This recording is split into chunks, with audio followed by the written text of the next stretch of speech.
Good morning, everyone. Sorry, a little bit late this morning. We lost track of time after last night, and all of a sudden, it feels like it's still midday, but it's actually late.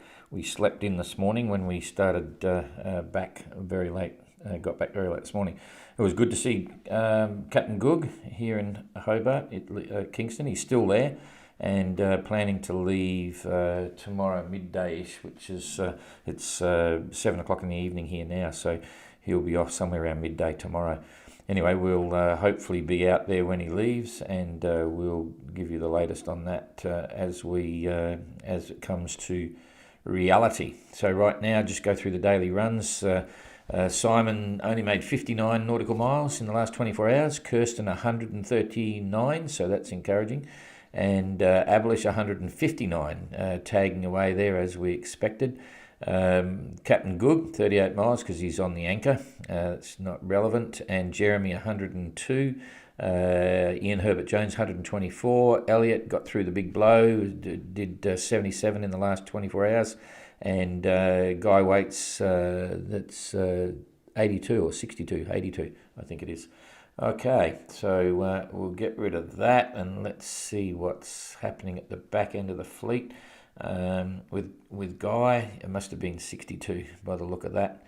He's, come on, here we go. Lost it again. So, 62 miles.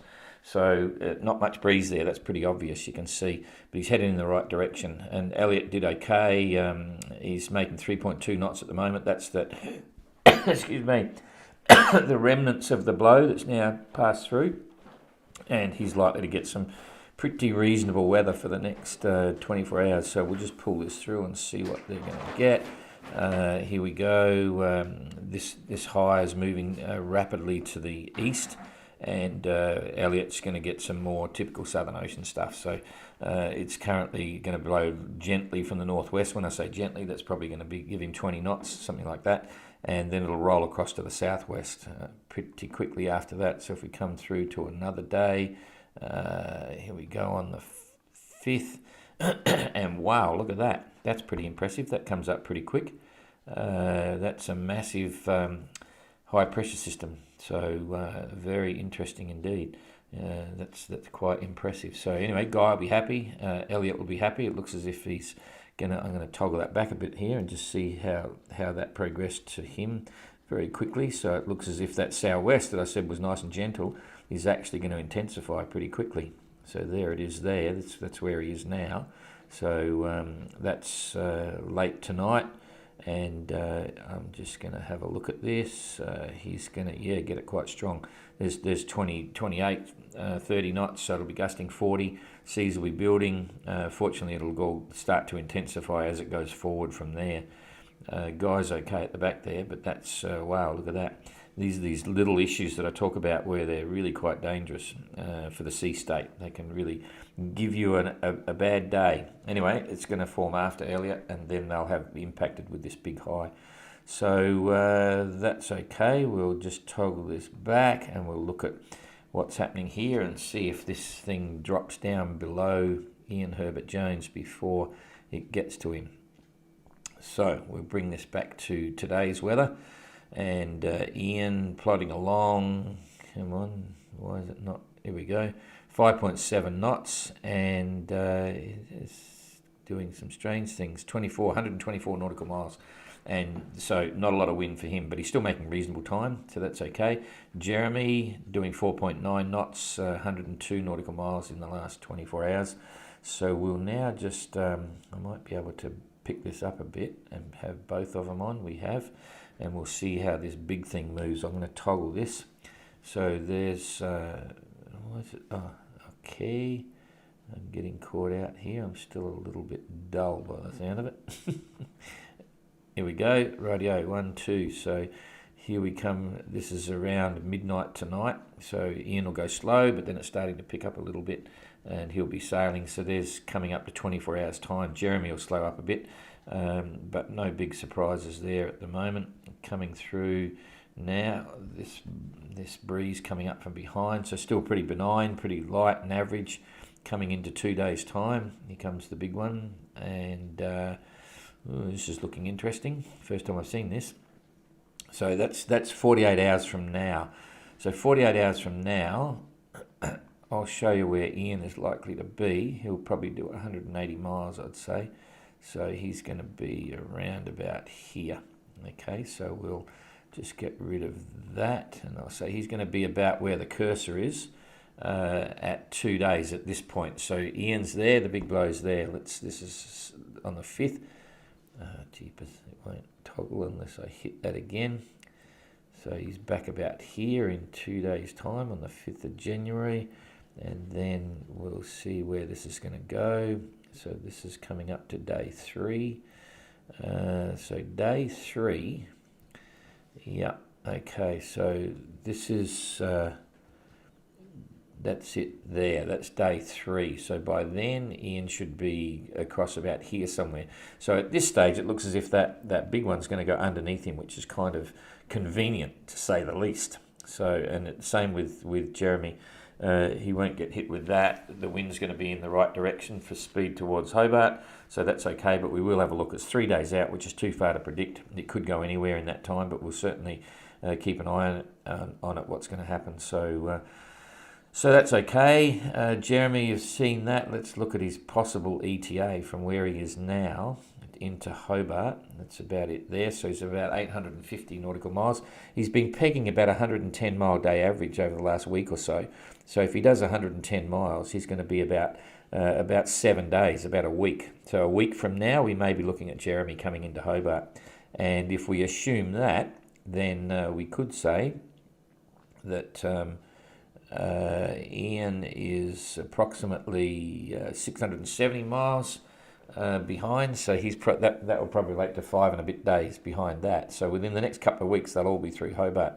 Elliot will be off to Australia, and Guy will be still heading towards the gate. Okay, so that's just a bit of an idea of what's going on there. We'll now get rid of that, come back to today's weather, and we'll work out what's going on with the leaders here. That's kind of interesting. Simon's only done 60 nautical miles in the last day. Why is that?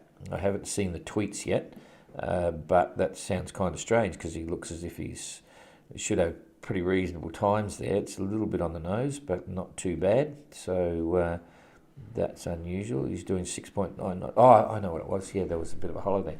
So that's okay. That's as projected. Kirsten's just about to go around the snares. She's making 6.8 knots, which is really good. She's enjoying that. You can see they've got a bit of a northwesterly, or a north-northwest, which is good. And Abelish will be doing the same, 6.2. And I think that's a factor of the boats. But Kirsten's probably got a bit more breeze there than Abelish. I'll just pick this up so you can see it more. Okay, yeah, you can see here the similar wind, but I'd say Kirsten's probably had a little bit more wind. And previously today it wasn't quite blowing in this direction. Now it's a lot more favourable, and everyone's looking good. So what's happening with the distances? Kirsten was 320 miles behind Simon. She's now 336, so she's lost out a little bit, even though she managed to make more ground in the last 24 hours. And Abelish on the run line, he's about 80 miles behind, 75, 80 miles behind. And if he knew that Kirsten was there, and he may well know that because they're all leapfrogging their radio signals now, so he probably may know that. He'll be happy because he left a couple of days behind Kirsten out of Hobart.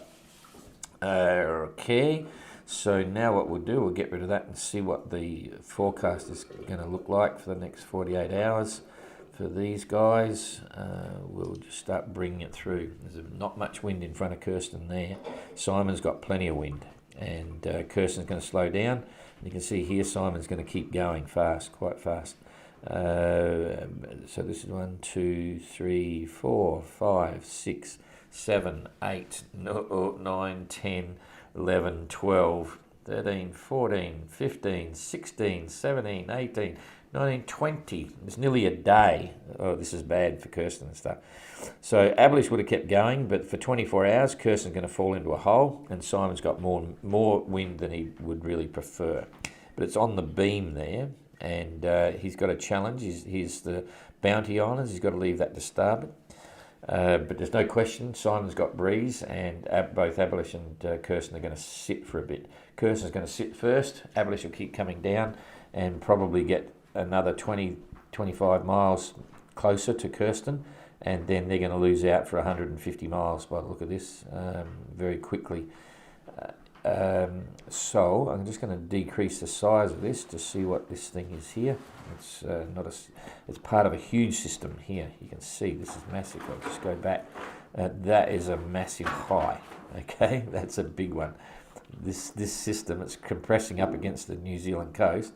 It's nearly 2,000 miles across. That's a very powerful system. I should get the size of that, hectopascals and so on, but we can see it's big, and it's probably going to be moving very slowly. I'll get rid of this and keep toggling it.